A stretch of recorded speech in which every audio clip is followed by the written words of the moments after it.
Antonio Conte has left Spurs by mutual consent. We knew it was coming, but that means, of course, that they need a new manager. But who should it be and why? Here are many of the options they have to choose to replace Conte and make things better. And when we know for certain who it is, we'll do a video about that on Tifo IRL, so do subscribe to the channel. What we should look at first with all these managers and what they could bring is what they're actually left to work with, because we know that under Conte they played a set way, and it was a very much a defensive kind of style of play. It's an anti-football in a way. They want to wait for the opposition to make mistakes, and Conte's team was a 3-4-3. If we look at the makeup of the squad, so whoever comes in will have some money to spend at some point, but they can't just do a full makeover of the team, because they need to do certain things. So what they have is a team which suits playing in this back three. Players like Eric Dyer are very important to the character of the group. He's not great, personally, for me, in a back four. If you want to play him in part of a three, that's something you can have. Romero, great player. You've got these two midfielders, Bentancur and Højbjerg, excellent midfielders, both of them at different things. You've got an excellent, really high potential wing back in Porro.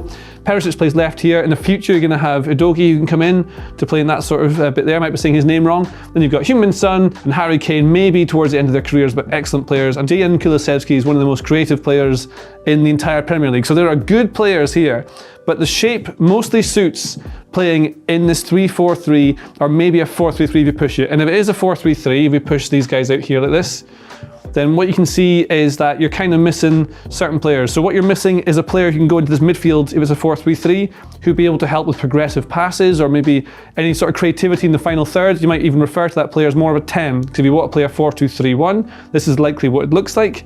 Those players are very expensive, so that's what you're going to have to find. And then the weakness, as it has been for a while, is going to be at this left centre-back position. Eric Dyer, lovely man, but is he the future of this centre-back partnership? I would say no, and then maybe another goalkeeper because Lloris makes mistakes, right? So then you're looking at taking him out, putting another player in this sort of position here, which is going to be very expensive to get a good one. Then a player here who's expensive, but it's an okay team. That's what you got to work with. So who are the people linked with a job? Well, the most obvious candidate, the most famous one you could possibly get right now is Julian Nagelsmann, who just got dinghied by Bayern Munich after not winning every single one of their games of all time. So this is what you've got. Now Nagelsmann is really, really interesting. He's young, he's full of like energy and ambition, so that's what you want to have there. And his teams are very tactically interesting. So if Nagelsmann were to be in charge, he'd obviously inherit this team, and as we say, it kind of suits having this front three because that's what they've got. You could make it a two, but what he's doing at Bayern Munich is he plays a back three with wing backs who get forward a lot, but also because he plays them so narrow, often the wing back over here might be in the middle of the pitch joining in. So Sergio Concedo has been doing it recently, and what you find is that they try and reduce the pitch to being very, very, very narrow indeed, so you get lots and lots of players around the ball. I'm talking this kind of narrow. So that the furthest width you get is over here. And he does a thing called relative width rather than absolute width. So if you've got a back four, so you're playing against this back four here. Now, if you have absolute width, you might have Porro this side, because in theory, it stretches the defense out a bit and creates some gaps for a bit more attacking play if you have players this side. But his Bayern team, very narrow. And the benefit of this is that when you have a narrow team like this, if the ball turns over in the area like this, you've got loads of players who can jump on it, win the ball, counter press and go. The downside, obviously, is if you turn over the ball here and you've got a team who can counter attack, then you've got all this space in behind, and you've got space that someone might be able to get into on the other side like this. So it's an idea he's tried at Bayern Munich, but hasn't necessarily worked as well as he wanted it to, and that's with a team who's guaranteed to finish first. So maybe that's not it. But he would adapt to how Spurs would play. And the players he's got in charge, that he'd be able to do something with them, he would definitely want to have some investment in there to be able to make them compete at a higher level. And tactics aside, this is all one part of what he'd have. Nagelsmann, the person, would bring, well, he's closer in age to a lot of the players. He'll know how to get a lot out of them, and he focuses a lot on the man management of players, not just the tactics. He says 30% of coaching is tactics, 70% is social competence. And what we've seen over his last little time at Bayern Munich is that he's adapted his ways of thinking to suit more of the individual characteristics of the player. So rather than focusing purely on his system, he's trying to get more out of players. Rather than just saying you have to be in a certain position, Pedro Porro, you can say, Porro, you're really good in these spaces and also these spaces, so we'll work out a system that means that you can do the things that you're best at. So as Antonio Conte alluded to in his press conference meltdown, he thinks there's a mentality issue, and that's why Spurs are stuck where they are. He claims it's the players, not the board, but whatever he's trying to say. Nagelsmann's man management is supposed to be very, very good, and that's one of the reasons he gets so much out of his players. Another manager who's linked with him, who is very good at man management, according to previous players, is Mauricio Pochettino. Now, Pochettino has used a back three, but he's used it in a system where Eric Dyer, when he was still there, would start in midfield and drop back. So one of the things you've got with Spurs in this current shape is if Pochettino comes in, the left back is unlikely to be Perisic because he's more of an attacker, just purely an attacker. And you can play wing backs like Porro and Perisic when you have a back three because you can protect this back line. If you play full backs in these positions, clearly they would get up high very quickly and wide, and it's too much space for these guys to cover, which is why then you get that extra defender or defensive midfielder who drop in to create the three just to give you a bit of balance for both passing, build up and to protect the team. So we know straight away that Pochettino would need some investment to be able to play that he wants to play, because we've seen from his previous clubs, Spurs and PSG, that he likes a 4-2-3-1, and we know they're missing that crucial player. It was Dele Alli, who played like a second striker. So that's one thing that maybe wouldn't work with Pochettino. Another thing is that Fabio Paratici, who's the technical director or the director of football at Spurs, not technical director, he's the director of football, that's the one, he might not want Pochettino for a certain reason. And I asked Jack Pitt-Brooke, the reporter from The Athletic who focuses on Spurs, about why that might be. For Paratici to appoint Pochettino would effectively be to hand over so much of the power that he's accumulated over the last 2 years to someone else. If Pochettino was there, he would be the kind of charismatic king of the training ground. He would be the fans' hero. He would be so close to all the players. So from a political point of view, it doesn't really make sense. I think it would make more sense for Paratici to give the job to someone who would be, you know, a bit more in his debt ultimately, who would really owe their place at the football club to Paratici. So I'm not saying that they won't get Pochettino, but I think if they did get Pochettino, then it wouldn't really have anything to do with Paratici. The last few managers have completely failed in the first job of any head coach, which is to bring the whole football club together. I think what a lot of Spurs fans want really is that sense they had under Pochettino. Thank you, Jack Pitt-Brooke. And another manager who is linked with the job is Luis Enrique, who's been out of work since the World Cup. He was in charge of Spain, of course, at Barcelona before. He won a treble with Barcelona in his first season there. He won the Liga the next season. He had a great front three, which Spurs have, and worked out a way to make them play not the traditional Barcelona tic-tac-y way, but of being able to play more in transition and play on the break. And they got loads out with Suarez, Messi and Neymar in the seasons that he was there. They were a really good team. Now his Spain team was very possessional based, very positional based. So what they had was a team that played very wide, rather than having the very narrow formation that you might get from someone like Julian Nagelsmann. Even Pochettino's teams are quite narrow at times. He'd play, he'd try to make the pitch bigger, and by making the pitch bigger, you create more space to play in. It's a bit slower, but you're missing key players for it, because this team is very much built, as we said earlier, is built for playing this 3-4-3 formation.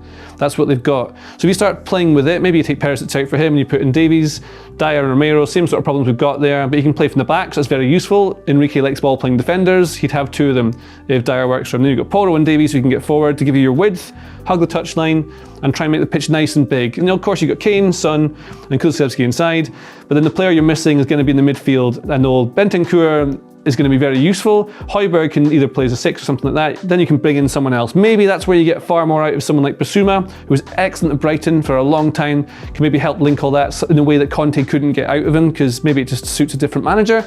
There's other players coming through. Sarr might come in there. Oliver Skipp, really highly rated. There are players there in place, but it would clearly probably need some investment, which is one reason why it might not work straight away in the short term.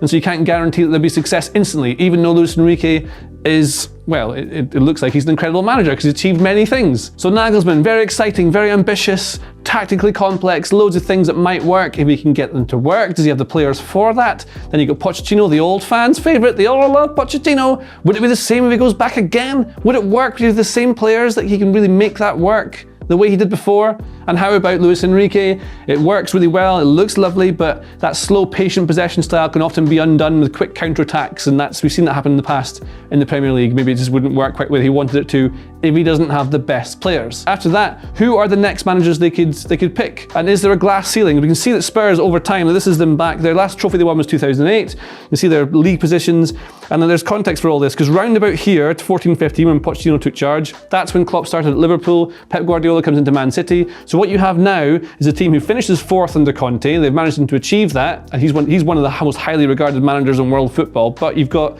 Man City and Liverpool, who will be back. Then you've got Arsenal now in that positions, blocking the top 3 and 4 really. Man United are back. Newcastle have huge investment behind them. Chelsea will be back. It's a really close club. So if you're going to go for a new manager, perhaps you want someone who's a longer term project who can do something similar to what Arsenal have done. And the options you have for that sort of manager are managers like Ruben Amorim, who's at Sporting. Now, He is young, he's got experience though. He managed to break the duopoly up in Portugal of Benfica and Porto. Sporting shouldn't have won the league, but they did. They played nice football. You might have just seen them put Arsenal out of the Europa League. They also drew at Spurs and beat Spurs in the Champions League. They play nice football, and it's a nice attacking version of the shape that Antonio Conte uses. So you get the existing scope of work now, and he can build it and make it better. He's done that. He's really highly rated. Right, Ruben Amorim is one of my favourite choices for it. Thomas Frank. Same sort of system, but Thomas Frank plays a bit more direct. What you'd get from Thomas Frank is someone who hasn't managed big stars, but he'd be able to work within a similar shape. But regardless of the shapes he's used and whatever, they get the ball forward quickly. They chase the ball forward and they score a lot of free kicks. No one has scored more set pieces this season than Brentford. It's a lot of wing play, lots of balls played into these wide areas for the fullbacks or wingbacks to get really high.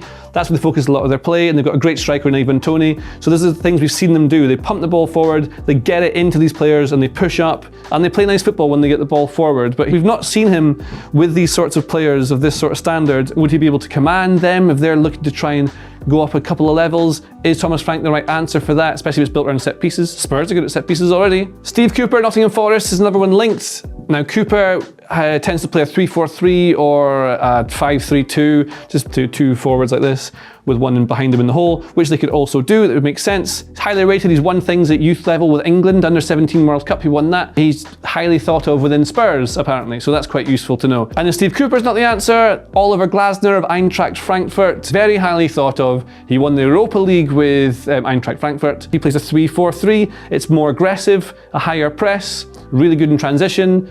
Same as Spurs are good in transition, but he does more. He'll get a higher press for you and try and make mistakes happen higher up the pitch. Like this sort of thing, try and win the ball back higher up, these sorts of positions, rather than sitting back, having everyone deep, and then exploiting the space that's left in behind by having fewer players forward. So that's one difference you might get from Oliver Glasner. And last one in this section is Marco Silva, the Fulham manager, also linked with it. Now he is almost always preferred a 4-2-3-1, so again you're back into this thing where you've got fullbacks and maybe don't suit it, and you need a 10 probably to come into this position here, this nice hole that I've left. That's what you need. Silva didn't do a hugely impressive job at Everton, was absolutely fine. He's gone to different clubs quite readily. Would he get the time needed to get up to the next sort of level? Fulham might also be overperforming, and John McKenzie has a great video on that exact thing on Tifo IRL. But just over covering all the different options they might have, how about a complete change of style? Maybe Spurs want to go to this the Tottenham way that every club has. Everyone's got a way, and it's always expansive, free-flowing, attacking football, isn't it? Everyone has that now. If they want to do that, they need set players. Now, managers who can do this, we've seen them do it in the past, and Postecoglou at Celtic is a brilliant manager who's made Celtic really fun to watch. He plays a 4-3-3. It'd probably look like something like this. Let's put Basuma in, maybe. Højbjerg can play further up the pitch. So again, you get the front three, the benefits of this, but it's a very different and highly drilled method of playing. Now, Postecoglou needs pre-season to get these sorts of ideas in. This is the sort of thing you maybe can't coach halfway through a season. That's also relevant. So all these options are probably long-term. We might see Ryan Mason and Stellini into the end of the season. But it would look something like this. Whoever they bring in could just add quality to it. High press, nice play. And Postecoglou's teams play really nicely. They've got a clever way of building out from the back where he just does little tactical things to solve problems. So you might have a player moving out wide to give you an extra option on the wide areas. You get players making runs in between forwards and wingers holding space to create space for other players. They're very clever. And Postecoglou, a good man manager as well, gets a lot out of them. Luciano Spalletti of Napoli, they're absolutely flying. One of the best teams to watch this season. Really exciting, entertaining manager. He's probably not for Spurs. He changes clubs very often. It's a very attacking, very entertaining method of play, but it doesn't always work. And sure enough, this Napoli side is brilliant, but they have incredible players and they're just flying high at Serie A. So this sort of group doesn't have the likes of Kvaratskhelia or Osimhen that they have at the moment. Although that said, players like Anguissa, who wasn't amazing at Fulham, suddenly looks like an incredible player at Napoli. So perhaps Spalletti is the option. Then the other managers, sticking with Italian managers, Roberto Di Zerbi has been at Brighton, really highly rated. He made Sassuolo play really nice football before he went to Shakhtar Donetsk. Highly thought of. He's just gone to Brighton though, he's only just there. And is he good at Brighton because Brighton is very well set up and suited to how he wants to manage? Or is it because he is actually an incredible manager? We don't know, but they maybe want to take a risk. They want to get this right first time. And the last manager in a change of style would be Sergio Concedo, another one linked. Now he's been at Porto, very successful at Porto, but it's not the kind of football that Spurs fans probably want to see. Now Spurs fans, we know they want to see entertaining football that is successful. They want to win things, clearly. That's what everyone wants to do. And the managers they've had in recently, Jose Mourinho and Antonio Conte and Espirito Santo to an extent, they're there because they're meant to be able to play a kind of win-now football. When they stop getting results, positive results, then the football's terrible to watch. It's not fun. Conte's South team is very intense. They're very intense, full of attacking intent, but they're very compact and defensive. So you get a high press, but it's mostly a 4-4-2 that he plays. They press with a 4-4-2 block, and then they get really tight together, make the pitch nice and small, and then try and aggressively win it back and then go there. It's quite similar to Mourinho's very early teams. He's Portuguese also, maybe that's relevant. So Conte South is an option. I don't think he'd be the best option for the aesthetic of what Spurs fans want to see, though he might be able to give them the sort of winning mentality that they've lacked, that Conte says isn't there. But is it not there? It might be there. These players were very good. Some of them were very good under Mauricio Pochettino. They can put some extra bits and pieces in to fix it. But the thing that they need to address is the question of this cultural issue that Antonio Conte talked about. And Jack Pitt-Brooke has told me about this as well. If there is a culture problem at Spurs, it's the culture of repeatedly changing the manager, which is ultimately what hands more power to the dressing room, because the players know that they can stay there and then the manager will change every year or two. And the only way that you stop that kind of player power is by actually backing a manager to get rid of the players he doesn't like and refresh the squad.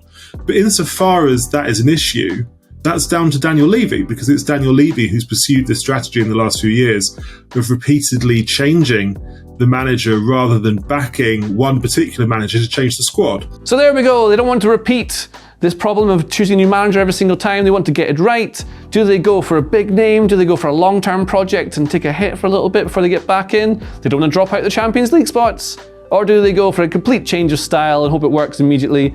Loads and loads and loads of options for Spurs. Some quite exciting names in there as well. We'll see who they get in the coming weeks, I suppose. And when we do know who that is, we'll cover that on Tifo IRL, and we'll do a video about that manager in particular and what Spurs might look like going forward under there. So there you go. That is what we did with Spurs. Hope you enjoyed it. Please do subscribe, and we'll see you next time.